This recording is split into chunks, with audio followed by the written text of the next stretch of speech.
शबरी मगन है राम भजन में। बात भगवान राम के जन्म से पहले की है, जब भील आदिवासी कबीले के मुखिया अज के घर बेटी पैदा हुई थी। उसका एक नाम श्रमणा और दूसरा नाम शबरी रखा गया। शबरी की मां इंदुमती उसे खूब प्यार करती थी। बचपन से ही शबरी पशु पक्षियों की भाषा समझकर उनसे बातें करती और जब शबरी की मां उसे देखती तो कुछ समझ नहीं पाती थी।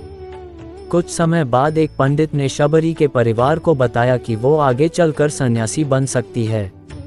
इस बात का पता चलते ही शबरी के पिता ने उसका रिश्ता तय कर दिया। जैसे ही शादी का दिन नजदीक आया, शबरी के घर वालों ने खूब सारी बकरियां और अन्य जानवर घर के पास लाकर बांध दिए। एक दिन शबरी की मां जब उसके बाल बना रही थी तो उसने मां से पूछा, इतने सारे जानवर हमारे घर क्यों लाए गए हैं?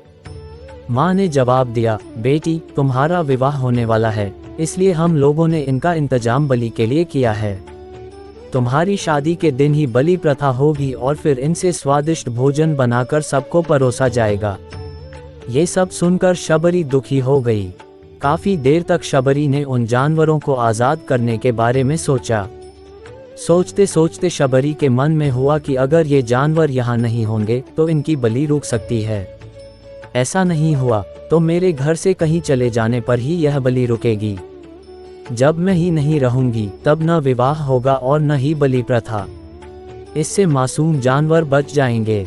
इसी सोच के साथ जानवरों को रखी गई जगह पर शबरी पहुंची। उसने सोचा कि उन्हें खोल देती हूँ, लेकिन वो ऐसा नहीं कर पाए। उसके बाद शबरी जंगल की तरफ भागने लगी। भागते भागते शबरी ऋषिमुख पर्वत पहुंच गई। वहां करीब 10,000 ऋषि रहा करते थे। शबरी को लगा कि वो भी इसी जंगल में किसी तरह ऋषि मुनियों की सेवा करके अपना जीवन जी लेगी। वो चुपचाप उसी जंगल में एक हिस्से में किसी तरह से रहने लगी। शबरी रोजाना ऋषि मुनियों की झोपड़ी के आगे झाड़ू लगाती और हवन के लिए लकड़ियां भी लाकर रख देती।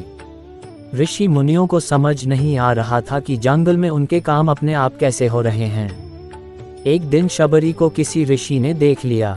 उसे देखते ही उसका परिचय पूछा। जैसे ही शबरी ने बताया कि वो भील आदिवासी परिवार से संबंध रखती है तो उसे ऋषियों ने खूब डांट लगाए। शबरी को इस बात का बिल्कुल भी पता नहीं था कि उसकी जाति छोटी है और उसे ऋषियों द्वारा जाति की वजह अपमान सहन करना पड़ेगा। इतना सब होने के बाद भी शबरी हर ऋषि मुनि के दरवाजे पहुंचती और उनके आंगन में झाड़ू लगाकर उनसे गुरु दीक्षा देने के लिए कहती। हर कोई शबरी को उसकी जाति की वजह से अपने आश्रम से भगा देता था। ऐसा होते होते काफी समय बीत गया। उसके बाद शबरी मतंग ऋषि की कुटिया में पहुंची। वहां पहुंचकर मतंग ऋषि को शबरी ने बताया कि वो उनसे गुरु दीक्षा लेना चाहती है। उन्होंने खुशी खुशी उसे अपने गुरुकुल में रहने दिया और भगवान से जुड़ा ज्ञान देते रहे। शबरी ने भी अपने गुरु मतंग ऋषि की सेवा करने में कोई कसर नहीं छोड़ी। वो गुरुकुल के भी सारे काम करती थी। शबरी से खुश होकर मतंग ऋषि ने उसे बेटी मान लिया था। समय के साथ मतंग ऋषि का शरीर बूढ़ा हो गया। उन्होंने एक दिन शबरी को अपने पास बुलाया और कहा, बेटी मैं अपना देह त्यागना चाह रहा हूँ। बहुत साल हो गए इस शरीर में रहते रहते।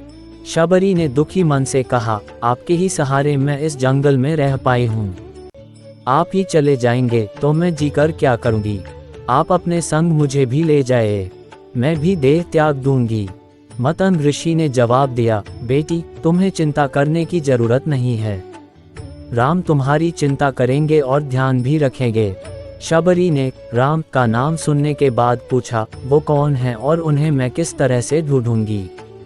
मंतग ऋषि ने बताया, राम कोई और नहीं भगवान हैं। वो तुम्हें सारे अच्छे कर्मों का फल देंगे। तुम्हें उन्हें ढूंढने की कोई जरूरत नहीं है।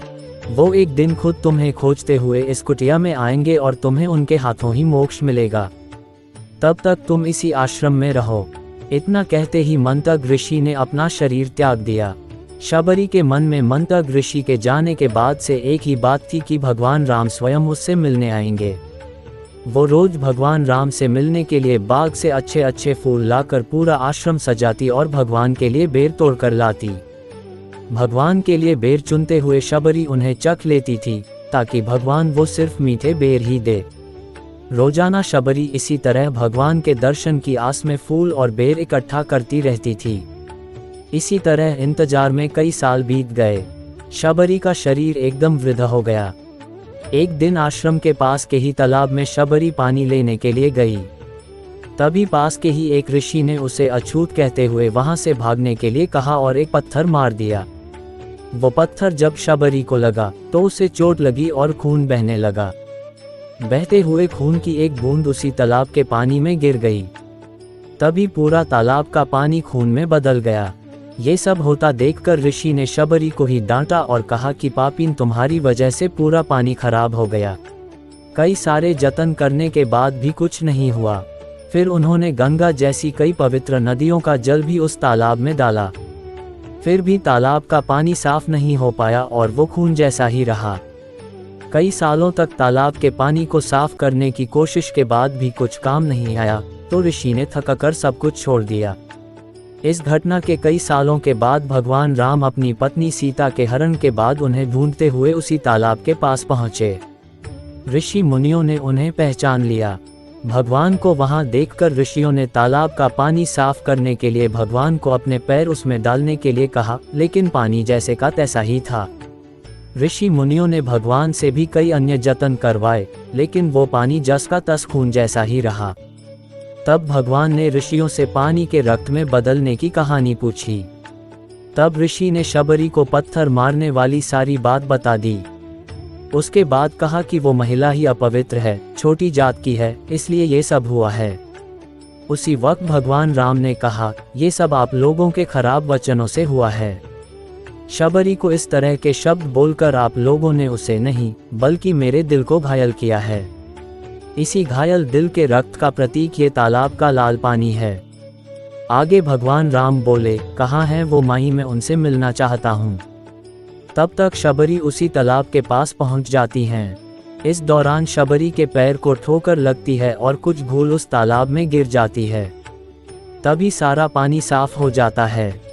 भगवान सबसे कहते हैं कि देखिए, आप लोगों ने क्या कुछ नहीं किया, लेकिन पानी साफ नहीं हो पाया।